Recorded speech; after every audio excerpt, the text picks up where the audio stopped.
Allora, io e Luigi è ormai qualche anno che lavoriamo insieme, più o meno una ventina, solo che da qualche anno stiamo facendo proprio coppia fissa e insomma in questo periodo di grandi discussioni sulle coppie di fatto noi ci sentiamo coinvolti in pieno perché davvero negli ultimi anni abbiamo fatto proprio coppia artistica. E veniamo dalla bellissima esperienza della Maratona di New York che ci ha dato tante soddisfazioni e che è ancora in tournée nel circuito CEDAC quest'anno in Sardegna. E niente, abbiamo voluto riproporre la coppia insieme allo stesso regista che ci ha proposto un altro testo e che ci è sembrato da subito insomma un modo meraviglioso per ricreare quell'armonia che c'era stata anche durante la maratona. Questo testo è completamente diverso, i personaggi sono diversissimi, quindi ci vedrete in una veste davvero nuova bravo, che suggeriscimi perché io non sono abituato a parlare in TV.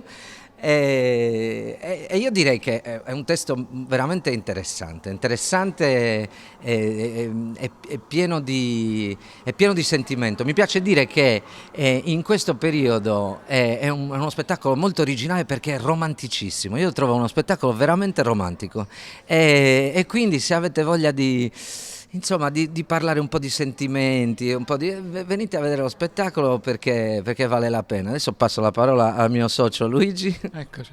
Allora, salve, io sono il suo socio Luigi e in questo spettacolo c'è una cosa che mi fa venire i nervi, e cioè che io ho come età anagrafica 60 e devo dimostrare i miei 60 anni. Lui invece che non ha nessuna età anagrafica, però deve dimostrare i 31 anni, esatto. E li dimostra quelli 31, perfetto. Io sono un vecchio e lui è un giovane. Ora ditemi voi se è una cosa che si può fare. E poi un'altra cosa, si parlava di coppia di fatto. Dunque, questo spettacolo io faccio un personaggio un po' particolare, nel senso che sono un omosessuale. Un omosessuale, vabbè, però non posso dirvi la storia. Quindi in fatto di coppia di fatto ci siamo forse, chi lo sa. Il discorso è che nell'altro spettacolo hanno corso talmente tanto che siccome cominciano ad avere una certa età avevo paura insomma, ho dovuto fare uno spettacolo dove stessero fermi. Quindi ho cercato tantissimo un testo dove stessero fermi, seduti, proprio immobili, perché insomma un po' le ginocchia, le coronarie, queste cose qua.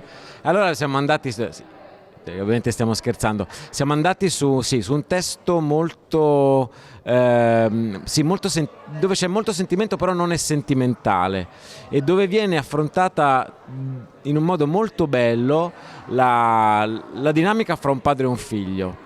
Un padre anaffettivo che lascia come testamento al figlio questa delusione della coppia, delusione del matrimonio, delusione della famiglia. E quindi questo figlio cresce con non crede nella coppia, non crede nella famiglia, non la vuole per sé, ha come immagine quella dei suoi genitori, che è stato un matrimonio dove si sono sopportati, dove freddo, lui dice nella nostra famiglia non si parlava mai di nulla se non di cose così educate, tutto molto civile, molto pulito, molto ordinato, ma non c'era mai confronto, non c'era mai dialogo. E questo figlio alla morte del padre comincia una ricerca di chi era veramente questo padre, che è poi una ricerca che ha anche dentro di sé, quindi cerca anche se stesso, perché lui non è come suo padre, anche se si è messo un po' questo vestito addosso, perché anche lui è rigido, anche lui è chiuso, è anaffettivo, no? Vive le sue storie d'amore, 1000 storie d'amore, 1000 ragazze, 1000 fidanzate, ma non mai nessuna concreta, mai nessuna in cui investe, mai nessuna in cui crede.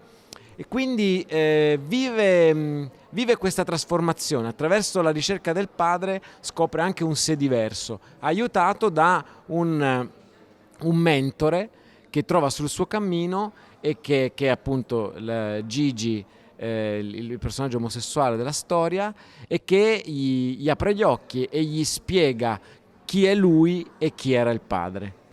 Il debutto è il 10 di febbraio alle ore 21 al Teatro Massimo di Cagliari. Repliche fino a domenica 14. Ci raccomandiamo.